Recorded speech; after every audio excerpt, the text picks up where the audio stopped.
La tía solterona en realidad tiene un hijo secreto y ahora quiere reclamar la herencia familiar. Gato cuenta. Nunca pensé que escribiría aquí, pero mi familia está implosionando y, sinceramente, no sé qué es real y qué no lo es. Necesito perspectivas externas porque siento que me estoy volviendo loco. Esto va a ser largo, así que pónganse cómodos. Para entender la situación, necesitan conocer a mi familia. Somos una familia de clase media alta, de esas que guardan las apariencias a toda costa. El pilar de todo era mi abuelo, don Guillermo. Un hombre de la vieja escuela, estricto, trabajador, pero con un corazón de oro para los suyos. Falleció hace 3 semanas a los 82 años. Su muerte, aunque esperada por su edad, ha dejado un vacío que ahora se está llenando con la peor clase de veneno. Mi abuelo tuvo 3 hijos con mi abuela Margarita. Verónica, mi madre. La hija perfecta. Se casó con mi padre, Javier, tuvo 2 hijos, mi hermana Sofía y yo, Mateo, y siempre ha sido la administradora, la responsable, la que cuidó de mis abuelos en su vejez. Carlos, mi tío. El hombre de negocios. Siempre un poco distante, pragmático hasta la médula. Su mundo son los números y las oportunidades. Casado, con 2 hijos. Teresa, la tía Teresa. El personaje central de esta pesadilla. Con 55 años, siempre ha sido la tía solterona. La artista, el espíritu libre, la oveja negra. Nunca se casó, nunca tuvo hijos, o eso creíamos todos. Vivió en diferentes ciudades, siempre persiguiendo alguna utopía artística que nunca cuajaba. Mi abuelo la apoyó económicamente toda su vida. No con lujos, pero sí con lo suficiente para que no pasara penurias. Siempre hubo una tensión palpable entre ella y sus hermanos, especialmente con mi madre, que la veía como una irresponsable. El funeral de mi abuelo fue, correcto. Solemne. Lleno de gente que lo respetaba.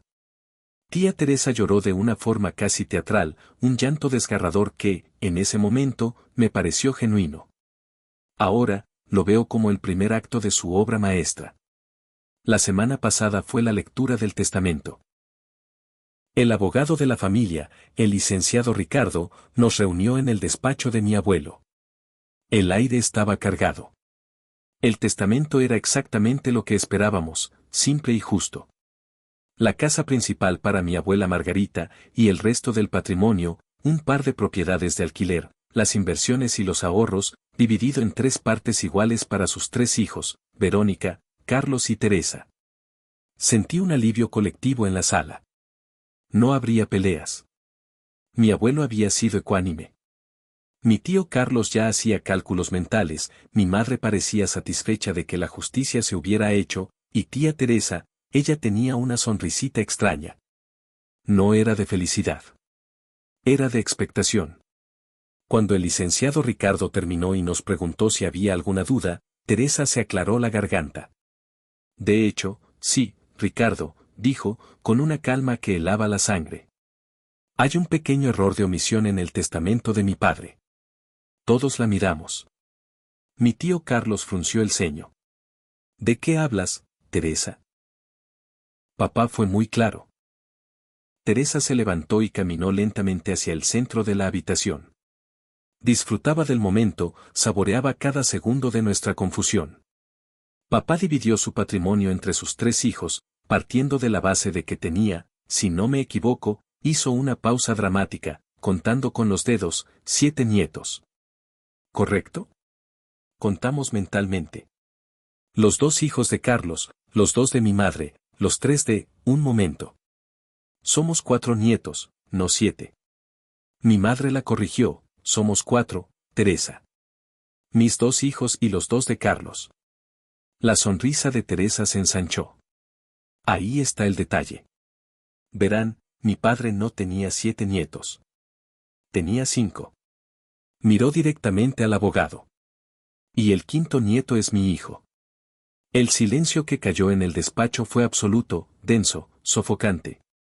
Fue como si el sonido mismo hubiera muerto. Miré a mi madre, su rostro pasó de la confusión a la incredulidad y luego a una ira pálida. Mi tío Carlos soltó una risa nerviosa. ¿Estás borracha, Teresa? Estoy más sobria que nunca, hermanito, replicó ella, su voz ahora afilada como un cuchillo. Tengo un hijo. Se llama Daniel. Tiene 28 años. Y como nieto de Guillermo, tiene derecho a una parte de esta herencia. La parte que a mí me corresponde como madre se tiene que ajustar para reconocer a mi descendencia, el linaje de mi padre. Mi padre, que siempre es el más tranquilo, se levantó. Teresa, por favor. ¿Qué es esta locura? ¿Un hijo? ¿De dónde? ¿Por qué nunca nadie supo nada? Porque mi padre y yo decidimos mantenerlo en secreto, dijo ella, sin pestañear. Para protegerlo. Para protegerlo de ustedes, añadió, barriendo la habitación con una mirada llena de desprecio. De su juicio, de su mentalidad cerrada. Papá siempre supo de Daniel. Y siempre me ayudó a criarlo. El dinero que me enviaba no era para mis caprichos artísticos, como les gustaba decir. Era para la manutención de su nieto. Esto era imposible. Mi abuelo era un hombre de secretos, pero no de esta magnitud. Él valoraba el honor y la familia por encima de todo. Ocultar a un nieto iba en contra de cada fibra de su ser. Mi madre finalmente explotó. Mientes. Eres una mentirosa patológica, Teresa. Papá jamás habría hecho eso. Lo estás inventando todo para sacar más dinero. Ah, sí, respondió Teresa, sacando un sobre de su bolso. Lo arrojó sobre la mesa de caoba del abuelo. Aquí está su acta de nacimiento. Daniel. Nacido hace 28 años. Madre, Teresa. Padre, desconocido. ¿Quieren más pruebas? ¿Quieren una prueba de ADN? Adelante. Estoy tan segura de mi verdad que me someto a lo que quieran. Pero cuando se demuestre, quiero que la herencia se redistribuya. No quiero la tercera parte. Quiero la porción que reconozca que yo traje al mundo a un heredero más de esta familia. Quiero que mi hijo tenga lo que le corresponde. Nadie tocó el sobre. Era como si fuera una bomba a punto de estallar. Mi abuela Margarita, que había estado en silencio todo este tiempo en su sillón, mirando a la nada, finalmente habló. Su voz fue un susurro roto. Daniel, dijo, como si el nombre le supiera a cenizas. Teresa se giró hacia ella, su rostro se suavizó falsamente. Sí, mamá. Daniel. Tu nieto. El que papá y yo protegimos. Pero la mirada de mi abuela no era de sorpresa. Era de un horror antiguo, de un dolor que parecía resurgir de décadas de entierro. Y eso, Reddit, es lo que más me asusta. La reacción de mi abuela. No fue la de una mujer que descubre un secreto, sino la de una mujer que ve a un fantasma que creía exorcizado. Hemos pasado los últimos días en un estado de guerra fría. Los abogados están en espera. Mi madre y mi tío están convencidos de que es una estafa monumental. Pero Teresa está increíblemente segura de sí misma. Ha amenazado con llevar esto a los tribunales y a la prensa si es necesario, para exponer la hipocresía de la familia. Yo estoy atrapado en el medio. ¿Es posible que mi tía, la excéntrica y resentida tía Teresa, haya tejido una mentira de esta magnitud solo por dinero y venganza? ¿O es posible que mi abuelo, el hombre que yo idolatraba, tuviera una vida secreta tan profunda que ni su propia esposa conocía? ¿Y qué significa la reacción de mi abuela? Dr., mi tía, considerada la solterona de la familia, apareció en la lectura del testamento de mi abuelo afirmando que tiene un hijo secreto de 28 años. Alega que mi abuelo lo sabía y la apoyó económicamente para criarlo, y ahora exige una porción mayor de la herencia en nombre de su hijo, el nieto perdido. Ha dividido a la familia y amenaza con un escándalo público si no se cumplen sus demandas. Estoy perdiendo la cabeza. La situación con los abogados es esta: la demanda de Teresa es, en teoría, débil. El testamento es el que es. Sin embargo, su amenaza de un escándalo público es potente. Somos una familia conocida en nuestra comunidad. La idea de que mi abuelo, un hombre visto como un pilar de moralidad, tuviera un nieto secreto y lo ocultara, eso mancharía su legado y nos humillaría a todos. Mi tío Carlos está preocupado por sus negocios. Mi madre, por el que dirán. Es un chantaje emocional perfectamente ejecutado. Mi padre, Javier, ha sido la roca en todo esto. Él no tiene la carga emocional de ser un heredero de sangre, así que puede pensar con más claridad. Él fue quien dijo, vamos a separar los hechos de la ficción. Primero, ¿existe este Daniel? Segundo, ¿es hijo de Teresa? Tercero, ¿sabía Guillermo de él? El primer punto se confirmó rápido. Teresa, para demostrar que no mentía, nos envió por correo electrónico fotos de su hijo, Daniel. Un muchacho de apariencia normal, pelo oscuro, ojos serios. En una de las fotos, está con ella, sonriendo. Es real. Ver esa foto me revolvió el estómago. Era la prueba tangible de una vida entera que nos había sido ocultada. El segundo punto es el del ADN. Después de una reunión familiar que fue más bien una cumbre de guerra, acordamos la prueba. Teresa aceptó con una condición escalofriante: cuando la prueba confirme que es mi hijo, quiero una disculpa pública de todos ustedes frente a él. Y luego, nos sentaremos a hablar de números. La arrogancia que emana es sofocante. La prueba se realizará la próxima semana. Pero la parte más oscura, la que me ha quitado el sueño, vino de mi conversación con mi abuela Margarita. La encontré en el jardín, sentada en el mismo banco donde solía sentarse con mi abuelo. Estaba podando unas rosas con una precisión mecánica, sus ojos perdidos. Me senté a su lado y me quedé en silencio por un buen rato. Finalmente le pregunté, abuela, ¿tú sabías algo? ¿Verdad? Dejó las tijeras de podar. No me miró. Su vista seguía fija en un rosal muerto. Saber es una palabra muy grande, Mateo. A veces, una prefiere no saber. A veces, una elige la ignorancia para poder seguir respirando. Le insistí, con toda la suavidad que pude. Le dije que su reacción en el despacho no fue de sorpresa. Fue de miedo. Y entonces, se rompió. Empezó a llorar en silencio, las lágrimas cayendo sobre sus manos arrugadas. Me contó una historia de hace casi 30 años. Teresa, que entonces tenía 20 y tantos, desapareció durante casi un año. Dijo que se iba a una comunidad de artistas en otro estado. Nadie le dio importancia, eran sus cosas de siempre. Pero unos meses después, llamó a mi abuela, desesperada. Estaba embarazada. El padre, según le dijo a mi abuela, era un hombre casado que la había abandonado.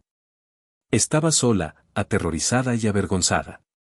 Le suplicó a mi abuela que no le dijera nada a don Guillermo. Papá me mataría, mamá. Me echaría de la familia. Mi abuela, con el corazón roto por su hija, cometió el que ahora llama el gran error de su vida. Le envió dinero, todo lo que pudo sacar de sus ahorros personales sin que mi abuelo se diera cuenta. La ayudó a mantenerse durante los últimos meses del embarazo bajo una condición: que diera al bebé en adopción. Era lo mejor para el niño y para ella, me dijo mi abuela, con la voz quebrada. En esa época, un hijo sin padre era una mancha imborrable. Pensé que la estaba salvando. Teresa aceptó. Unas semanas después del nacimiento, llamó a mi abuela y le dijo que ya estaba hecho. Que había entregado a un niño sano a una agencia de adopción y que nunca volvería a verlo. Mi abuela le creyó. Guardó el secreto de su marido durante 30 años para proteger a su hija y la honra de la familia. El dinero que mi abuelo le enviaba a Teresa todos estos años, mi abuela siempre pensó que era por la culpa que él sentía por no poder enderezar a su hija. Nunca, ni en sus peores pesadillas, imaginó que Teresa había mentido y se había quedado con el niño. Que cada peso que mi abuelo le daba, sin saberlo, estaba financiando la vida secreta que su hija le había construido a sus espaldas. Así que sí, Reddit. Mi abuela sabía del embarazo. Sabía del bebé.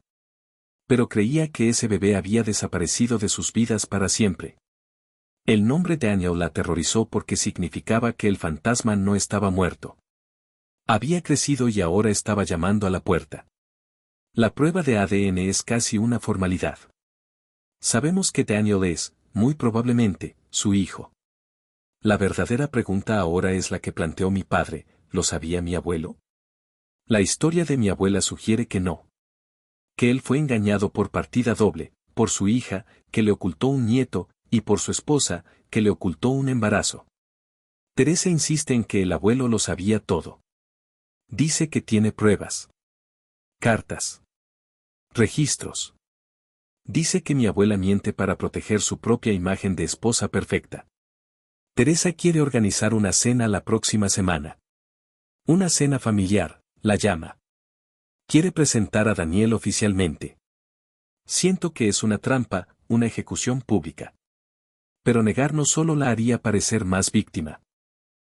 Estamos atrapados. La prueba de ADN llegó. Positiva. Daniel es, con un 99.99% de certeza, el hijo biológico de Teresa. La noticia cayó como una losa. Aunque lo esperábamos, verlo en papel lo hizo irrevocablemente real. Mi tío Carlos se puso pálido, murmurando sobre porcentajes y márgenes de error. Mi madre se encerró en su cuarto y no salió en todo el día. Y luego, vino la cena. Teresa la organizó en un restaurante neutral. Un lugar caro, elegante, claramente elegido para intimidar. Llegamos mi padre, mi madre, mi tío Carlos y su esposa, y yo. Mi abuela Margarita se negó a ir. Dijo que no podía mirar a Teresa a la cara. Llegamos primero. La tensión era tan espesa que se podía cortar con un cuchillo de carne. Entonces, entraron. Teresa, vestida de negro, con un aire de viuda triunfante. Y a su lado, Daniel. Tengo que ser honesto, no sabía qué esperar. ¿Un cómplice codicioso con una sonrisa maliciosa? ¿Un joven resentido? Pero Daniel no era nada de eso. Era, callado. Parecía increíblemente incómodo, casi asustado. Tenía los mismos ojos serios de la foto. Nos dio la mano a todos, con un apretón suave y una mirada que no se sostenía. No parecía un villano. Parecía un peón. La cena fue una tortura. Pequeñas charlas forzadas, el sonido de los cubiertos contra los platos resonando como martillazos. Teresa dominaba la conversación, contando anécdotas de la infancia de Daniel, cada una diseñada como una pequeña puñalada. Oh, recuerdo cuando Daniel se rompió el brazo y yo no tenía dinero para un buen hospital. Tuve que vender unas acuarelas. Claro, si hubiera podido llamar a papá directamente, decía, mirándonos a todos. Mi madre estaba a punto de estallar. Mi padre le ponía una mano en el brazo para calmarla. Finalmente, después del postre, Teresa dio su golpe de gracia. Bueno, dijo, aplaudiendo suavemente. Ahora que las formalidades biológicas están fuera del camino, hablemos del futuro. Puso sobre la mesa una carpeta. He hablado con mi abogado. Dada la existencia de un nieto no reconocido, y dado que puedo probar que mi padre era consciente y partícipe de su crianza, tenemos bases para impugnar el testamento por omisión fraudulenta de heredero forzoso. Eran términos que sonaban ensayados, memorizados. Mi tío Carlos casi se atraganta. ¿Probar? ¿Cómo diablos vas a probar que papá sabía, Teresa? Teresa sonrió y abrió la carpeta. Sacó varias fotocopias. Eran extractos bancarios de hace años. Transferencias mensuales de la cuenta de mi abuelo a la suya. Y junto a ellos, había fotocopias de varias cartas. La caligrafía era inconfundiblemente la de mi abuelo. Eran cartas cortas, casi telegramas. Teresa, aquí está lo de este mes. Asegúrate de que el muchacho no necesite nada. Compra ese abrigo que necesita para el invierno. Otra decía, espero que tus problemas con la escuela del chico se solucionen. Avísame si necesitas más. Y la peor de todas. Sé que es difícil para ti sola. Pero es lo mejor. Un día entenderán por qué tuvimos que hacerlo así. Dile a de que su abuelo piensa en él. La sala se quedó helada. Vi a mi madre leer las copias, su rostro se descompuso. Eran la prueba irrefutable. Mi abuelo no solo sabía, sino que era cómplice activo del engaño. El hombre que yo creía conocer, el pilar de integridad, se desmoronó frente a mis ojos. Miré a Daniel. Él miraba fijamente su plato, como si deseara que la tierra se lo tragara. No parecía disfrutar de esta victoria. Teresa cerró su discurso. Mi padre amaba a su nieto. Pero temía el escándalo.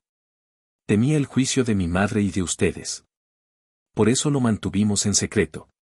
Pero en su lecho de muerte, su voz se quebró teatralmente, me hizo prometerle que lucharía por el lugar de Daniel en esta familia. Y eso es lo que estoy haciendo. No por mí. Por mi hijo. Y por cumplir la última voluntad de mi padre. Su propuesta era clara, renegociar la herencia. Quería que se dividiera en 5 partes iguales. Una para cada nieto.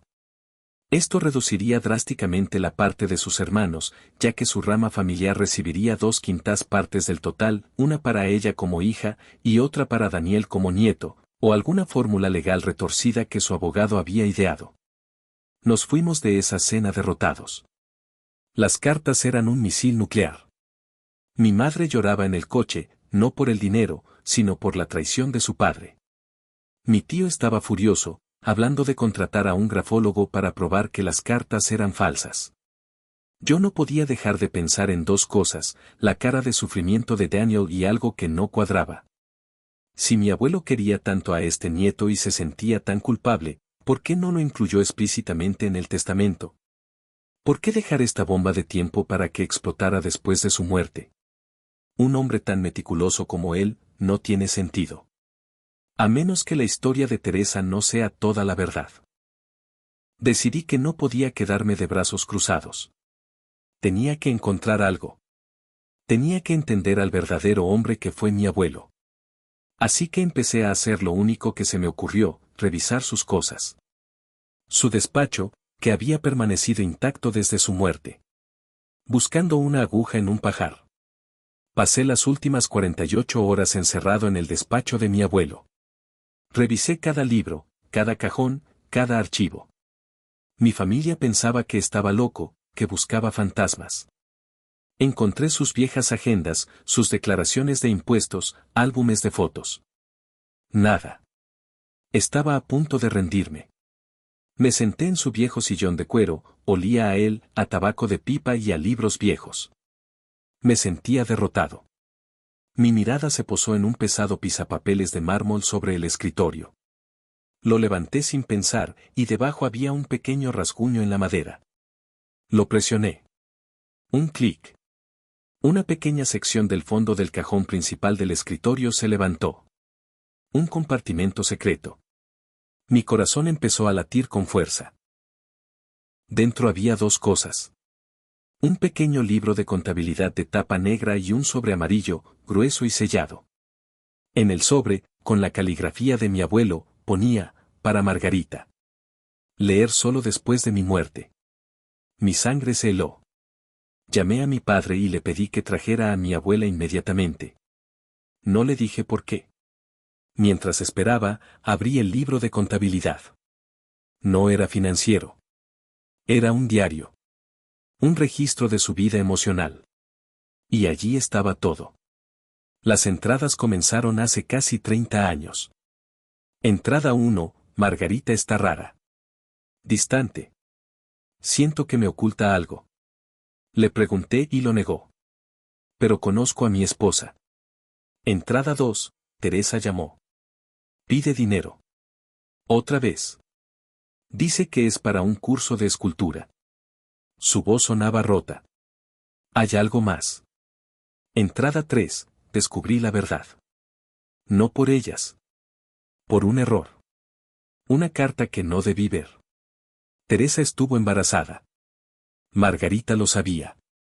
Me lo ocultaron. Me siento traicionado por las 2 mujeres que más debería poder confiar. El niño, dicen, fue dado en adopción. ¿Cómo pudieron? Entrada 4, confronté a Teresa. Lo confesó todo, llorando. El padre la abandonó. Tuvo miedo de mí. Miedo de mi decepción. Y yo, yo la he decepcionado. He sido un padre duro, exigente. Quizás si hubiera sido diferente, habría confiado en mí. La culpa me carcome. Entrada 5, le enviaré dinero.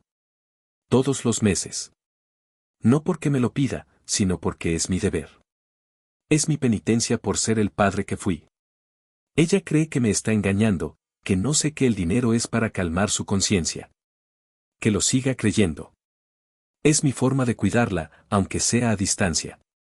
Pero el niño adoptado, ese capítulo está cerrado. Para siempre. El libro continuaba durante años. Detallaba cada transferencia, pero el contexto era completamente diferente. No era para mantener a un nieto secreto. Era un acto de contrición de un padre que se sentía culpable, dirigido a una hija que él creía que estaba sola y rota. Nunca mencionó saber que Daniel existía. Creía que el niño se había ido. Las cartas que Teresa nos mostró debían ser reales. Pero ella las había reinterpretado. Asegúrate de que el muchacho no necesite nada, no se refería a Daniel.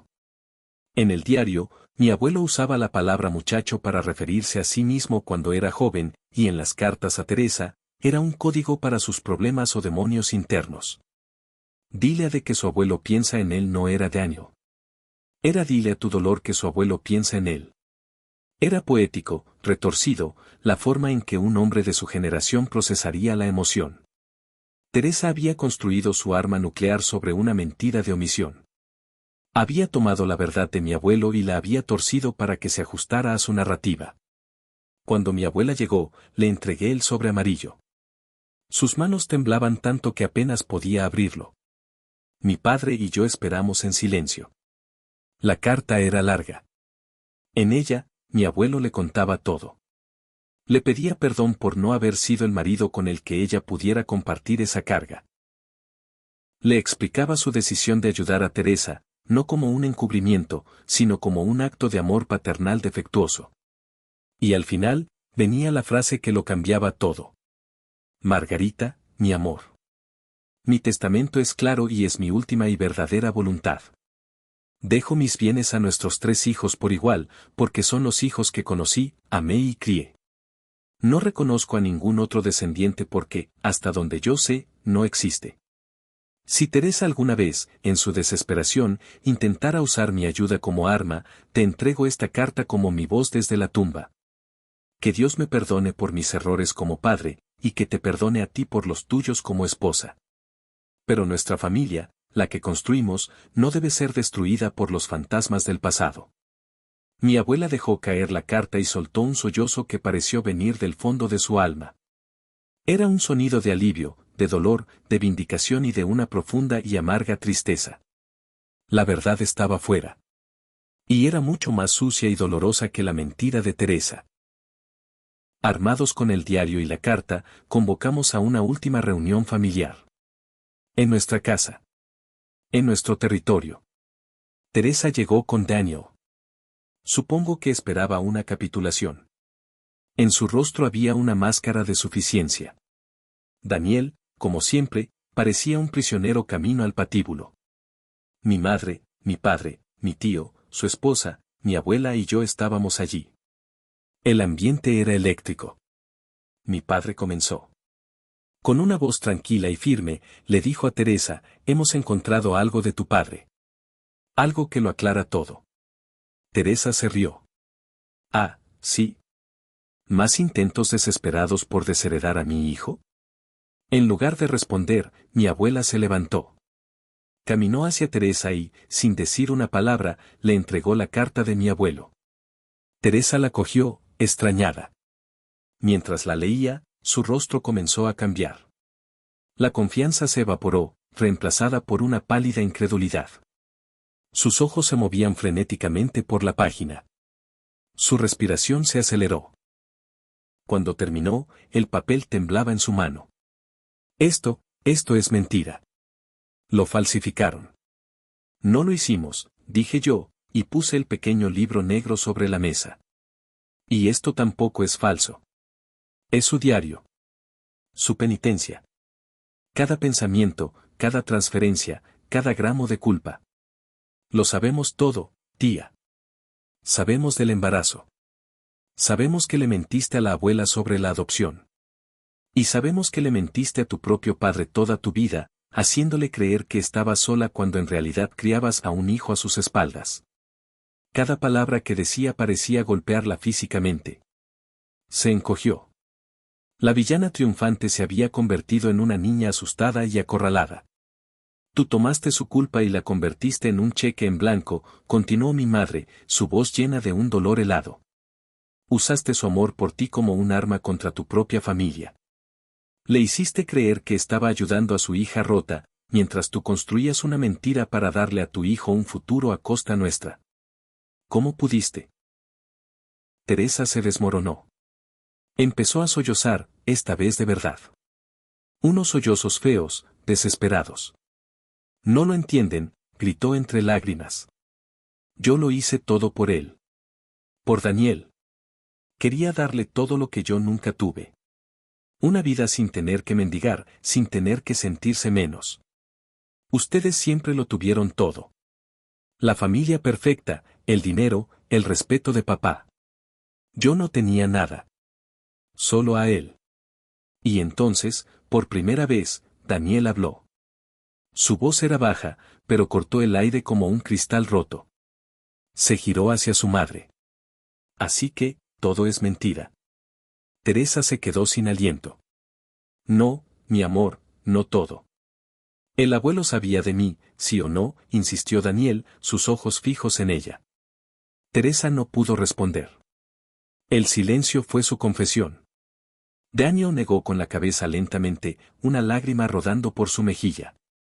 Me dijiste que me amaba. Me dijiste que estaba orgulloso de mí, pero que teníamos que mantenerlo en secreto.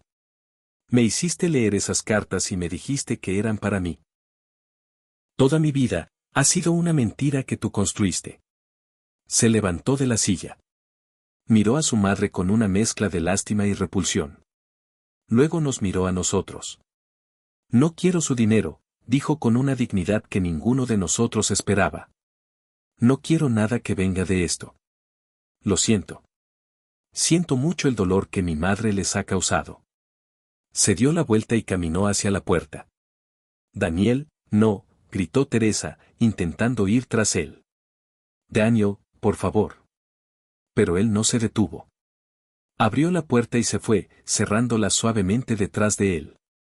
Dejando a su madre completamente sola en medio de los restos de su engaño. Teresa se quedó allí, en medio de la sala, una figura patética y rota. La guerra había terminado. Ella había perdido. Pero al mirar alrededor, a las caras de mi familia, no vi ganadores. Vi el rostro devastado de mi abuela, el cansancio en los ojos de mis padres, la amargura en la cara de mi tío. La herencia de mi abuelo está a salvo, supongo. Pero su familia está hecha pedazos.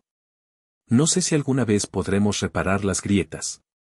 La traición de Teresa fue monumental, pero la verdad de mi abuelo, su dolor y sus secretos, también nos ha marcado para siempre. Así que, Reddit, supongo que esa es la historia. La tía solterona sí tenía un hijo secreto. Y sí, intentó reclamar la herencia. Pero la verdad era mucho más complicada y triste que una simple estafa. Era una tragedia familiar que se había estado gestando durante 30 años. Y todos, a nuestra manera, hemos acabado siendo sus víctimas. Y bueno, hasta aquí llega esta historia. De verdad, muchas gracias por ver el video y acompañarme en este relato. Espero que les haya gustado y que se hayan mantenido enganchados hasta el final. No olviden dejar su like y suscribirse a Gato Cuenta para más contenido como este. Nos vemos pronto.